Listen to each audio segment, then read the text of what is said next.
next guest will be Dr. Edmund Moore, author of the book Financial Freedom. Doing Nothing is an Option. Welcome to Let's Talk, Dr. Moore. Thank you for joining us today. Thanks for the invite, Jada. And hopefully technical difficulties will not arise during our conversation. So let's just hop right into it. So basically, this conversation will be about savings for college. One thing that you talk about in your book, from not only your own experience, but also from learning as a retired federal worker, is about the 529 college savings plan. So a lot of people, including myself, did not know or haven't even known about this plan, and it's possibly been overshadowed by the promotion of other common things like FAFSA. So can you talk a little bit about what that is and how it's offered to potential students? Well, with you being a student, it wasn't targeted to you. It's targeted to your parents, your grandparents, and probably your adult relatives who can actually fund the 529. That's probably why as a student you are unaware of unless your parents brought it up to you.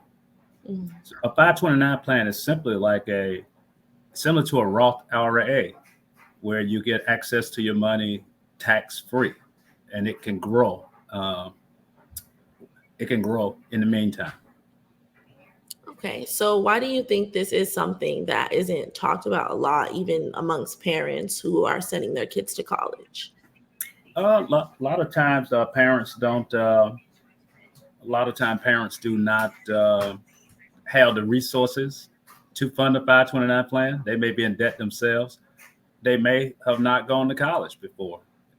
And if you don't have your other finances in order, then 529 is not going to be the first thing that's on your plate.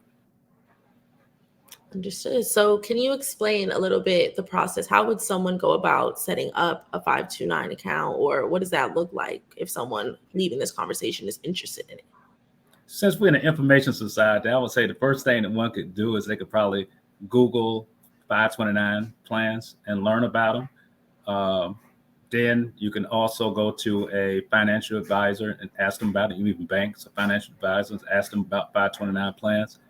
But I found the best option really is to go straight to a state. And you're not limited to the state that you are living in. You can find out that there are states that have better plans than yours. For instance, a lot of states, when I first started looking for 529 plans, the state of Florida and Utah had good financial plans. For instance, I could have, I think, paid for my daughter's 4 years of education with about $10,000 guaranteed, state of Florida. Mm-hmm. And you just don't get a deal like that anywhere where you can get a college education, regardless of where the tuition goes, but $10,000. Since then, the states have found out that's not viable for their finances because tuition is going up, and if they're giving people tuition 4 years of college guaranteed for $10,000, that's not going to work out for them in the long run. Okay, so speaking to that point, how do you know who qualifies to set up a 529 college savings plan? That's an interesting question. I would think as long as you are a student, you qualify to use a 529 plan. Initially, the 529 plans were for college only, and over the years, you can now use them for K through 12 education even. Mm-hmm. You can use them for trade school tuition. So it's a very flexible way to finance education. Okay, very interesting. So it was mentioned that there was this 2024 policy that changed something with the 529 plans. Can you explain in layman's terms what exactly that change was and how that benefits people looking into it moving forward? Well, I know one of the 2024 changes allowed you to convert your 529 plans, unused 529 plans, to a Roth IRA, tax-free, once you've been in the plan for 15 years. So let's say, for instance, that set up a plan for my daughter, and I had $50,000 in it. She got a full ride, and in 15 years, I didn't use it in it for my education benefits because I could use it myself to take classes. And in 15 years, I could just convert that money to her as a Roth IRA, tax-free. Interesting. So it can have multiple different benefits and uses as long as you know how the process works. Right. Similar to health savings accounts as well. So another one of those little topics, but we stick to 529 plans. Well, thank you for the comparison for sure. So you have touched on it a little bit, but I also do want to know, with your experience using it with your two children in college, what was that like? How did that benefit your family or your situation financially? So when my first daughter was born, I think probably about age 2, I started saving for a 529 plan. And I'm an engineer by background, so I put the spreadsheets together and said, "Oh, if I save this amount of money, this is what we'll have." And by the time she ready for college, the second daughter came along, I did the same thing, and so I was contributing to that 529 plans as they were growing up.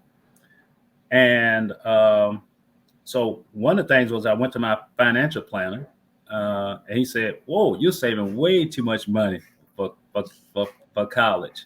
So I was about maybe 60, 70,000. I said, "No, you can stop saving in that now." However, one of the things I counted on, one of my daughters are both going to get scholarships to go to school, so I don't need to save all the money. And fortunately, my youngest daughter, she's going to Howard University now.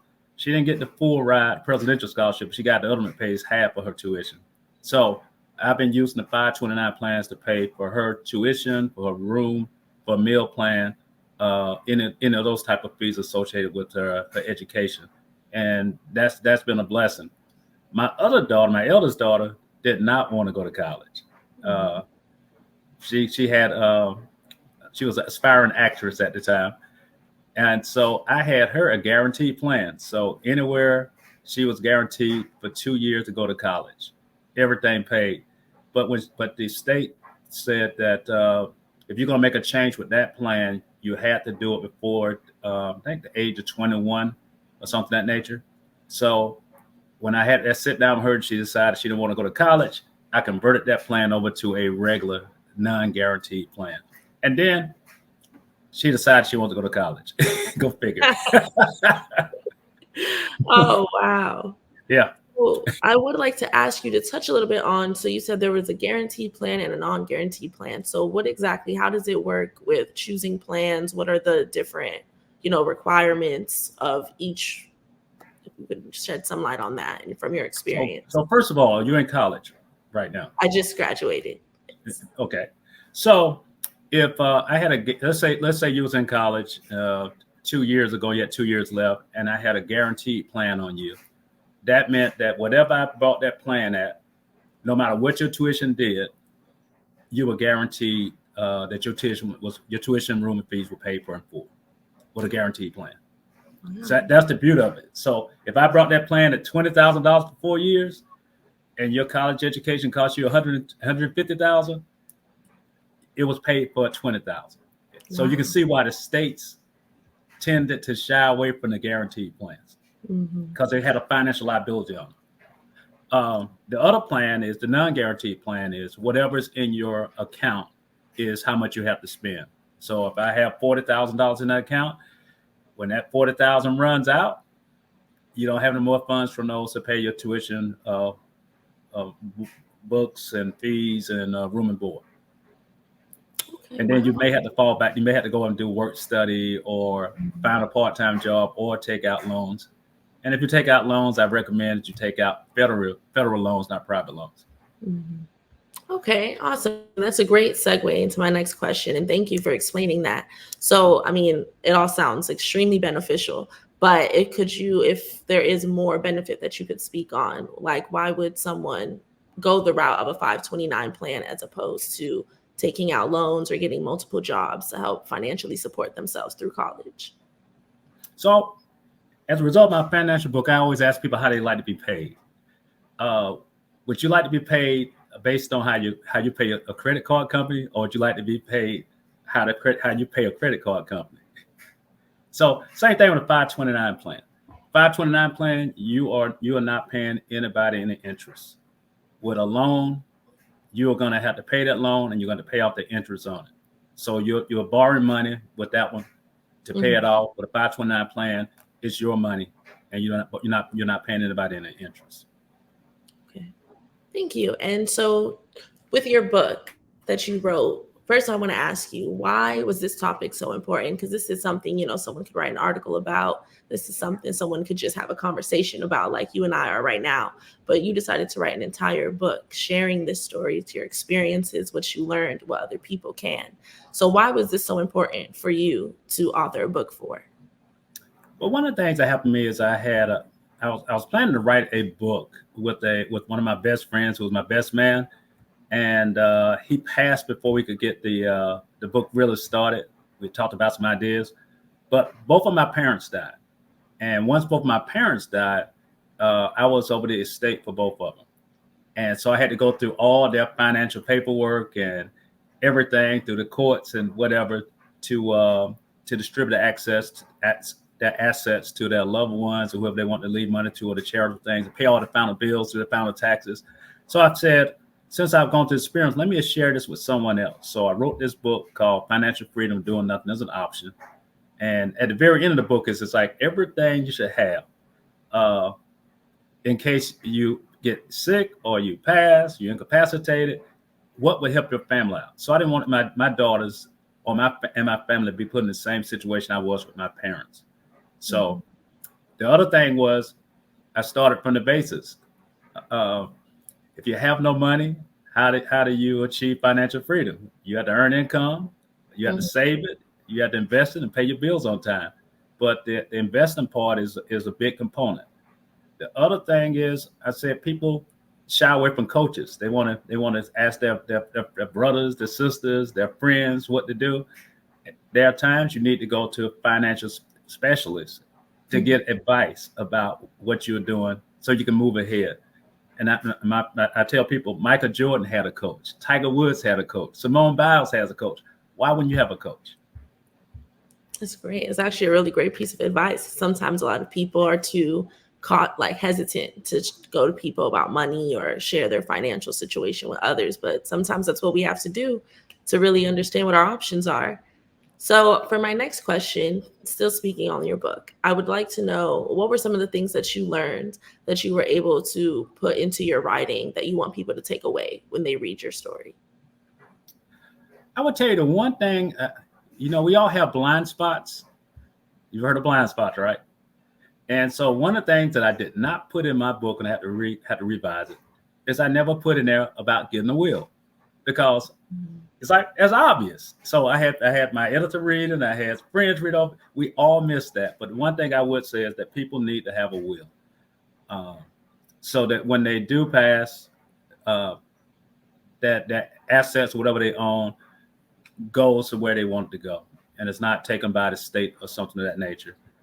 The other thing I would say is track your expenses. If you want to start a business, make sure you know the cost before you jump out and start a business, because a lot of people want to go out and start businesses. They don't have enough money saved, put aside so they can survive. And again, on that, seek professionals as well.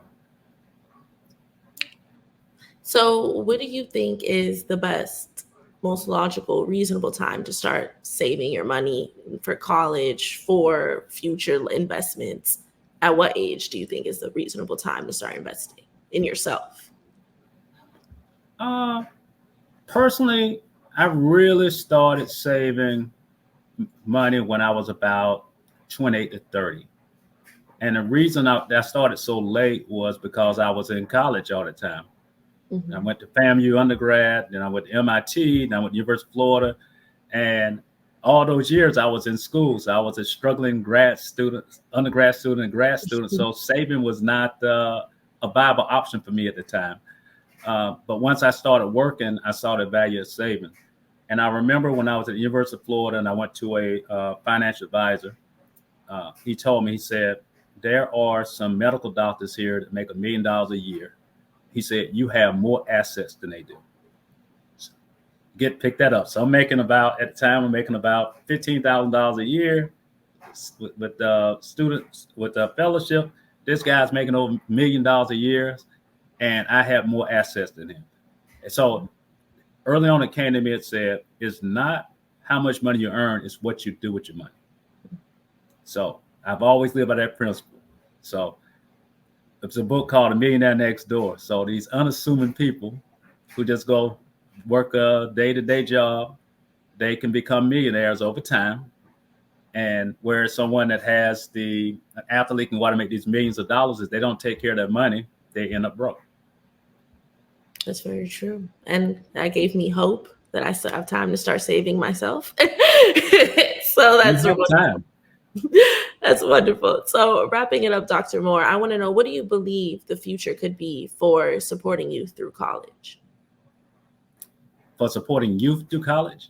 Yes. Or like, just even with utilizing like the 529 college savings plan or other financial resources. Right now, that's still something that we're bringing awareness to. What do you think could it be like in the future if people start getting active with it now?